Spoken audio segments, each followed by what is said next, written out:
السلام عليكم ومرحبا بكم معايا في قناه ام زكريا للمبتدئات. نتمنى ان شاء الله تكونوا كلكم بخير وفي صحه جيده وانتم كتشاهدوا هذا الفيديو.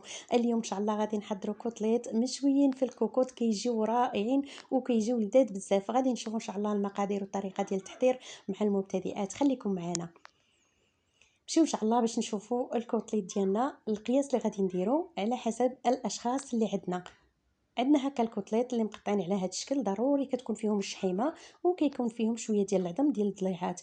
غادي نتبلوهم ان شاء الله غير بالكمون والملحه فقط، هادشي اللي غادي نديرو اليوم.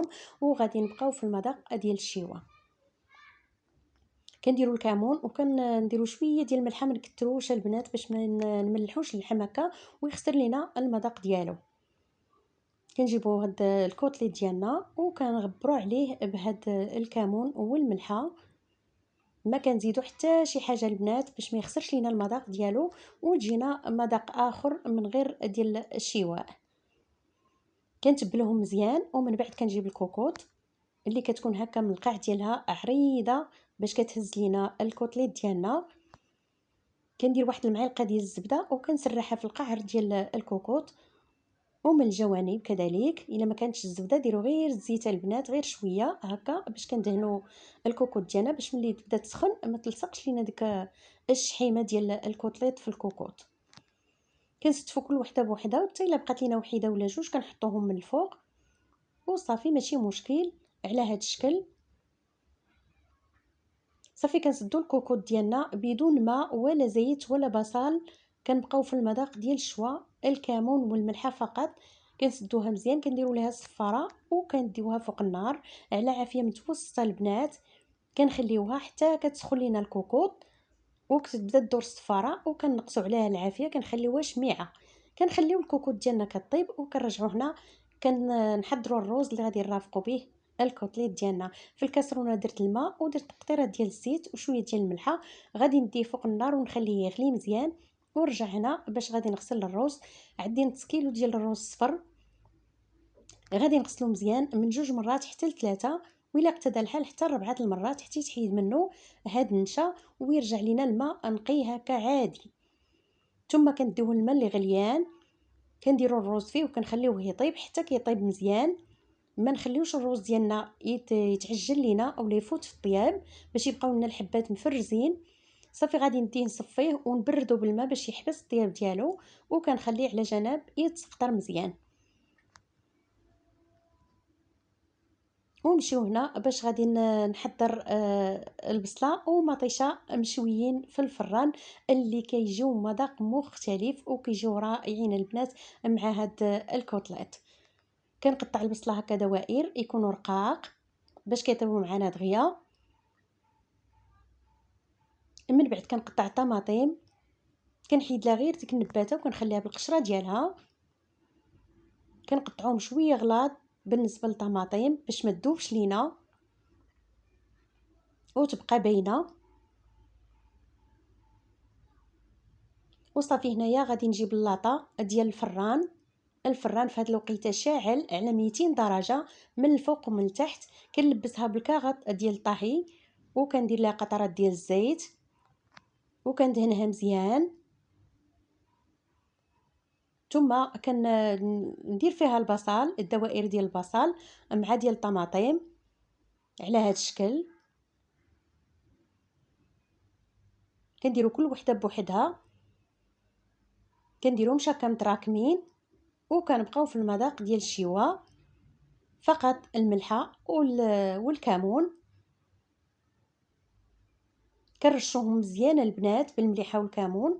وكندير واحد القطرات ديال الزيت من الوجه ديالهم.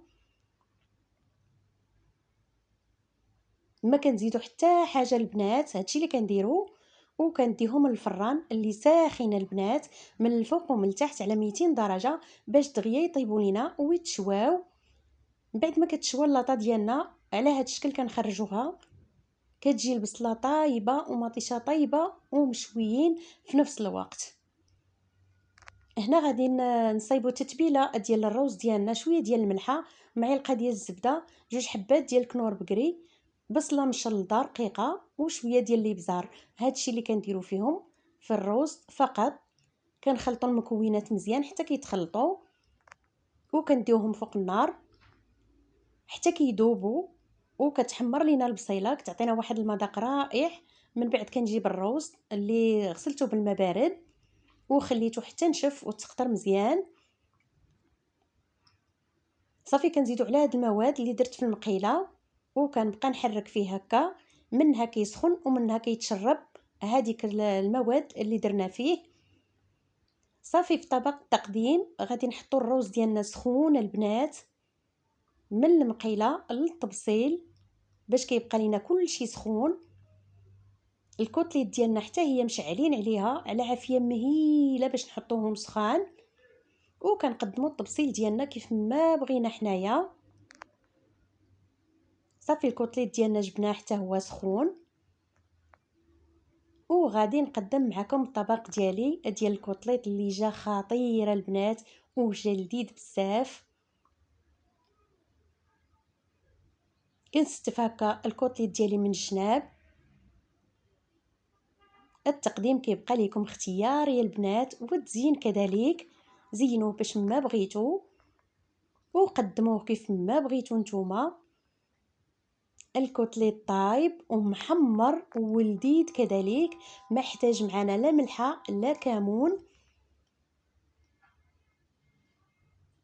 بدون ماء ولا زيت ولا بصل كذلك. صافي هنايا حطيت الكوتليت ديالي كامل، بقات غير القطيره ديال الشحيمه ديالو.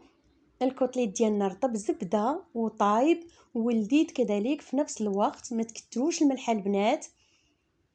وغادي نجيبو البصله ديالنا مع مطيشه اللي شويناها في الفران من قبل. هاد البصيله ومطيشه مشويه في الفران كتجي غزاله البنات وكتجي لذيذه بزاف. صافي كنزينو بها الطبق ديالنا على هاد الشكل.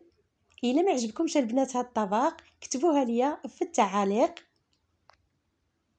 وهذا هو الطبق ديالنا اللي جا رائع وجا غزال البنات شكلا ومذاقا. وغادي نرافقوا معاه الملحه والكمون اللي ما احتاجهمش. وكان هذا هو الطبق ديالنا ديال نهار اليوم اللي حضرته معكم بالكوتليت والروز والبصله ومطيشه مشويين في الفران اللي جاو رائعين البنات وجاو غزالين بزاف ولذاذ كذلك. الا قدمتيه للضيوف ديالك غادي يطلبوه ليك مره تانية. حتى لهنا غادي نخلي لكم الصحه ولهنا. وإلا عجبكم الفيديو خليوا لي لايك واشتراك في القناه. شكرا لكم، حتى الفيديو القادم ان شاء الله نتلاقاو على خير. السلام عليكم بالصحه والراحه.